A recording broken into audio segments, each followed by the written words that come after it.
At 3:07 a.m., my front door alarm screamed, a drawer clattered, and my husband shook me awake shouting, "We've been robbed!" By 9:12 a.m., a detective was drinking my coffee and asking why the burglar used our garage keypad code, knew exactly where my grandmother's ring box lived, and left untouched the laptop sitting in plain sight. By 3:47 p.m., I had a copy of a pawn ticket with my husband's signature on it. This is the story of how I let the evidence talk, how I bought my grandmother's ring back with his apology fund, and how I walked away with my name, my credit, and the kind of peace you can only hear when the alarms finally stop. I'm Mara, 32, high school chemistry teacher, the kind of person who labels pantry jars and keeps spare phone chargers in Ziplocs. My husband, ex-husband by the credits, was Tyler. 35, entrepreneur, which in his case meant a rotating bouquet of LLCs, a podcast mic, and a whiteboard full of arrows. We live in a small, stubborn house with wood floors that remember every footstep. I know the sound of our home at night, the ice maker crossly refreezing, the HVAC clicking like a grasshopper, the neighbor's cat using our porch as a runway. So, when a metallic clatter sliced the dark, I was already awake when the alarm went off. Tyler leapt out of bed like a hero in an audition. "Call 911!" he yelled, bounding down the hall. I grabbed my phone. The alarm company was already on the line. "Motion detected, kitchen. Do you require police response?" "Yes." "Front door? Armed. Garage? Armed. Windows? Armed." The system speaks like a robot that went to finishing school. Tyler came back panting. "Back door's open," he said. "Drawer dumped." He added a detail too quickly. "My watch is gone. Your jewelry box is empty." The police arrived at 3:21. Flashing lights turned our living room into a silent rave. 2 officers cleared the rooms. Glass? None. Forced entry? None. The back door showed scuffs, but the lock worked. The kitchen junk drawer looked staged, keys on top, then takeout menus, then a neat pile of dead batteries like a still life titled Burglary in C Major. The officers took a report and told us to make a list of missing items. Tyler did most of the talking, a limited edition watch, 2 cameras for work, and a small red velvet ring box with an heirloom diamond. I corrected yellow silk, not red velvet, and the ring wasn't a diamond. It was an old cut sapphire circled with seed pearls, from my grandmother's left hand to my right. The officer wrote sapphire ring and underlined it. "Any unique marks?" "Yes," I said. "The inside band is engraved A+J, 1948. He nodded. "Pawn shops sometimes photograph engravings. We'll put out an alert." They left. The house exhaled. My heartbeat didn't. Tyler wrapped an arm around me, shaky, repeating, "I'm so sorry," like a spell. "Did you set the alarm?" I asked. "We arm it every night at 11, my rule." "Of course," he said. "Garage, too." "Then how did they get in?" "Maybe I forgot the back door," he said, too fast. "I was hauling cameras. Maybe I don't know." I looked at the alarm log. The app shows every arm, disarm, like a diary with timestamps. At 11:02 p.m., armed away. At 2:57 a.m., garage entry, correct keypad code. At 2:58 a.m., front door open, no code. At 3 side a.m., alarm trigger, kitchen motion. Then alarm disarmed. User, Tyler. The robot voice never lies. "You disarmed it?" I asked. "When I came downstairs," he said. "Reflex."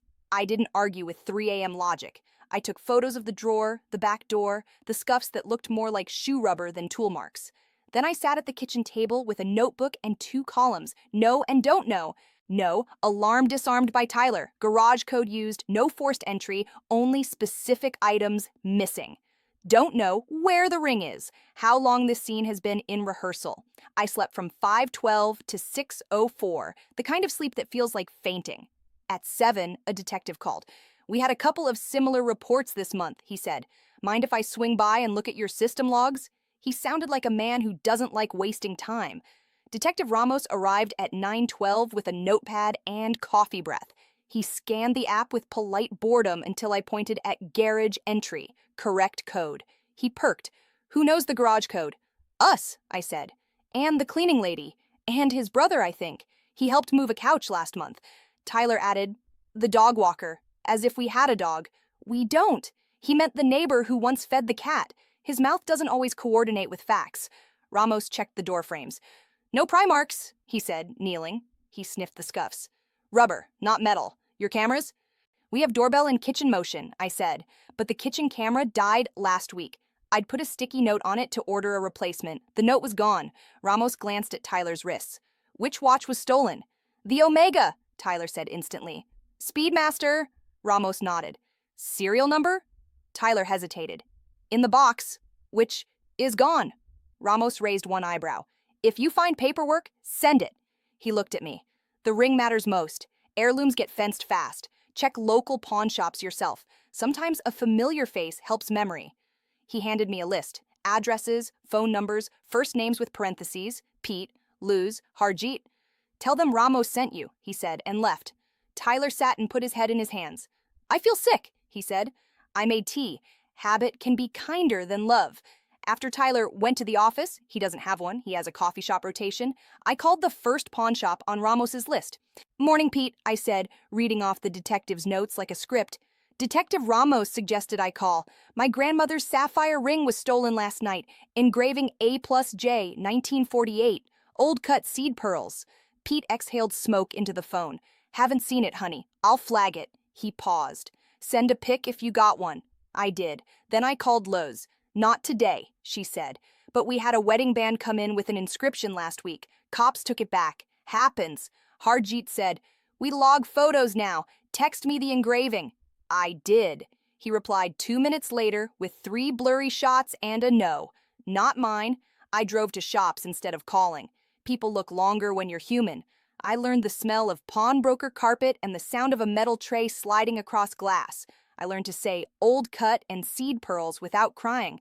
At the 4th shop, a guy with a neck tattoo flipped a notebook. We don't have it, but we saw a blue stone with pearls yesterday, he said. Came with cameras. We passed. Someone else bought it. He flipped another page. Guy brought it in with a watch, returned 10 minutes later with a different story. We got weird vibes. What did he look like? I asked, face blank. Beard, expensive sneakers, talker, he said. Said it was his grandma's. Didn't know the engraving. That's always the tell. My phone buzzed. A text from Ramos. FYI, area shop reported a ring matching your description came in 2 days ago, pawned for $800. Trying to confirm. 2 days ago, before the break-in. My stomach became a chalkboard someone scraped fingernails across. I drove home past the freeway entrance where you can either go north to the city or south to the thrift stores, and I pulled over. I opened our budget spreadsheet on my phone. I share it with Tyler. He never opens it. Under miscellaneous, 2-line items jumped, GreenBox storage, $79, and QuickCash, $800.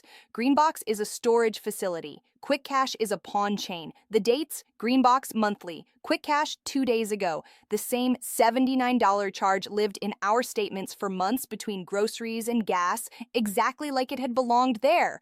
For tools, Tyler once said. Tools don't need secrecy. They need shelves. I screenshotted everything. I called GreenBox.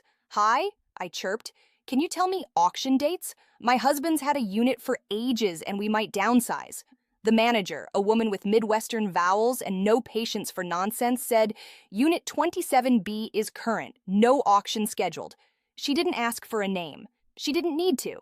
I'd called from the number on the account. I drove there anyway. The manager, Sharon, checked ID at the window. Oh, she said, recognizing the name. You're the wife. Yep, I said. I brought cookies. I held up a plastic clamshell from the grocery store like a bribe in a sitcom. She smiled despite herself. Gate code's the last 4 of your phone. She tapped her monitor. Door logs show entries. Let's see. Tuesday afternoon, twice. Friday morning. And today at 11 a.m., that's you. Tuesday? I asked. What time? 2:43 p.m. and 3:10 p.m., she said. Same pin. Thanks, I said. If something goes missing from my house, what can I do? File a police report, she said. We cooperate. I left the cookies anyway. Sharon deserved sweetness in her day. In the car, I drew another no don't know. No, QuickCash shows a pawn 2 days before the break-in. GreenBox accessed that day. Alarm logs show garage code, not a break. The camera is conveniently dead. Don't know whether the ring is still in the pawn chain, whether I can get it back today. I called Ramos. I have timestamps, I said. And a chain. Bring them, he said. And if you can pay, buy your ring back if you find it. We can't hold property without a recovery order. Sometimes fastest is to purchase and we settle later. Keep receipts. I drove to QuickCash number 3, the one near the freeway. The guy behind the counter wore a tie like a dare. Help you? I slid my phone across with the engraving photo. Sapphire, old-cut pearls, pawned here 2 days ago for $800. He stared and then called someone. A manager, pink nails, no nonsense, came out and tapped a terminal. We sold to our downtown store yesterday, she said. I can call. She did. She put the phone down. They still have it. Do you have ID? Cash makes it faster. How much? I asked. She looked like she didn't enjoy the number. $1,200, she said. We mark up. I texted Rowan. Everyone needs a Rowan. Can you meet me at QuickCash downtown with $400? I'll Venmo. Emergency. Rowan. On my way. Bring water. At downtown, the clerk brought the ring on a black tray like a small moon. It was mine. The seed pearls were slightly uneven like baby teeth. The engraving blinked from the band like a tiny, permanent whisper. I took a photo and sent it to Ramos. He replied, "Buy it. Keep the receipt. I paid." The clerk printed a pawn ticket that listed the seller. He turned it toward me for signature, and my eyes had already scanned the previous line. Seller, Tyler Grant Hale. ID verified. Signature on file. My husband's name with a signature that I'd watched him write on birthday cards and checks and, apparently, pawn tickets. I took a photo of that, too. Then I put my grandmother's ring in my palm and closed my hand until the metal warmed. I didn't call Tyler.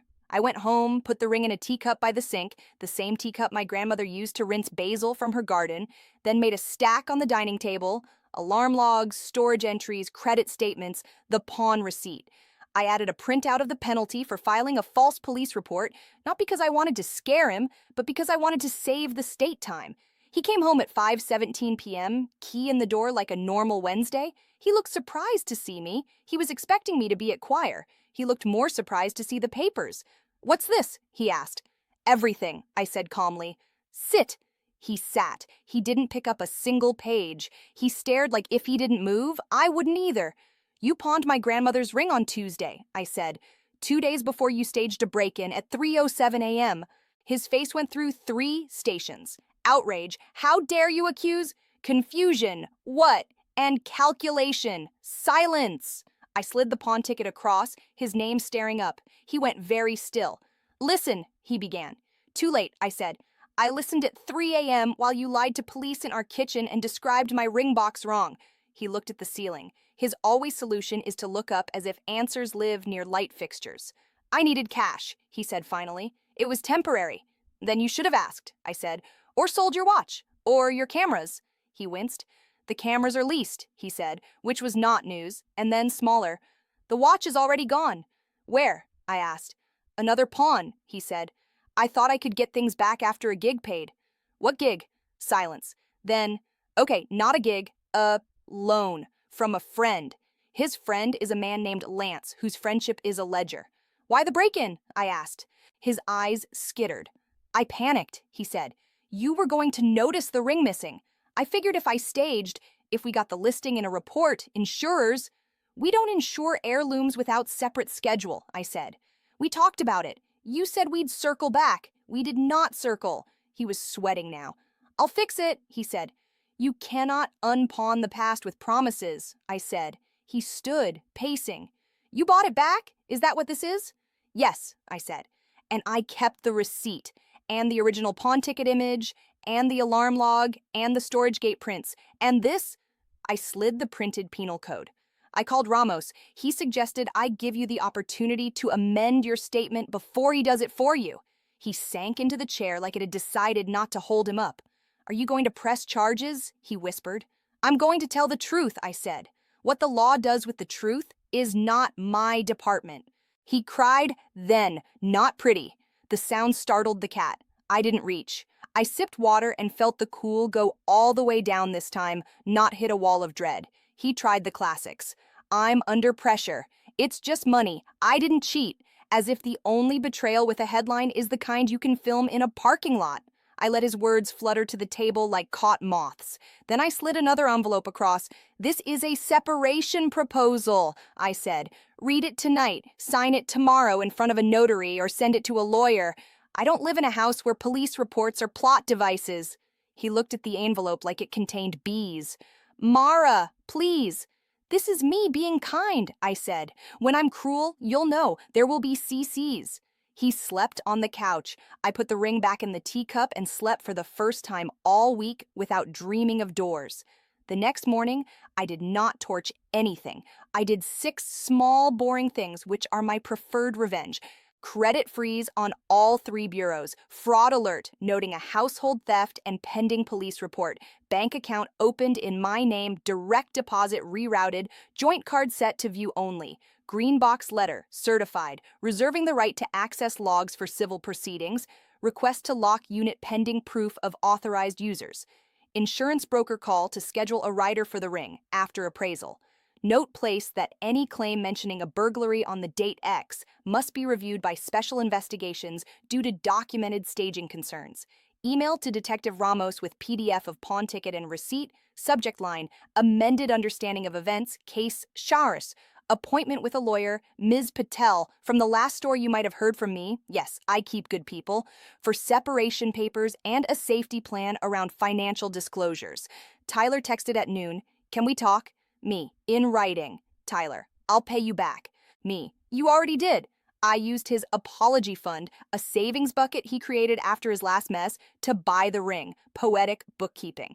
Ramos called it too. We got the pawn ticket, he said. Thank you for not making me hunt for it. He sounded almost cheerful. Bureaucrats are people. They enjoy a tidy file. Will he be charged? I asked. Depends, Ramos said. It's a false report, but since property wasn't claimed from insurance and you've recovered the ring, the DA might decide a warning plus a supplemental statement is enough. Your choice matters. What would you do if it were your sister? I asked. Document, he said. Paper now. Choices later. Tyler sent a supplemental statement that read like a man learning to use the word I in a sentence with responsibility. He CC'd me and Ramos. It was not a confession so much as a surrender. That night, I filmed the ring in the teacup with my grandmother's favorite song humming in the background and sent it to my mother with a caption, "Home." She sent back 17 heart emojis, and I never doubted you would find a way, which is a very generous misremembering of the last 24 hours. 3 days later, the storage unit called Sharon again. FYI, she said, someone tried to access 27B with a wrong pin 3 times, then sped off. Thank you, I said. If a man in expensive sneakers and panic arrives, tell him his tools are in his other unit. She laughed once, quick. I went to the unit with a friend and a police escort, small city privileges. Inside, the usual camouflage, boxes labeled winter and kitchen with unrelated contents, a plastic drawer of toiletries, duplicates of things already in my bathroom, a safe under a blanket, the key in a mug. Inside the safe, 3 prepaid phone packages, 1 activated, a stack of pawn receipts, the watch, the cameras, and a notebook labeled Budget in Tyler's neat schoolboy print, columns titled Loans, Angel, Lance, GreenBox, QuickCash, Megan, in quotes. Marketing, also in quotes. No Megan in our lives unless you count the barista he tips like a sinner. Revenge is sometimes seeing your guest go still in the no column. He hadn't cheated, that I could prove. He'd courted debt like a mistress and lied as fluently. The effect on a body is the same. You learn to doubt the sound of your own front door. I photographed everything. I took nothing else. The police logged the contents and locked it. Sharon high-fived me like we'd solved a puzzle. We had. We separated within the month. Ms. Patel drafted papers that read like a recipe, measurements, steps, rest times. Tyler signed because his other choice was to litigate with a file that started with a pawn ticket and ended with an alarm log. He moved into a furnished month-to-month by the freeway. I kept the house. I changed the garage code. The cat continued using the porch like a runway. The DA declined to prosecute, calling it not in the public interest now that property has been recovered and no claim filed.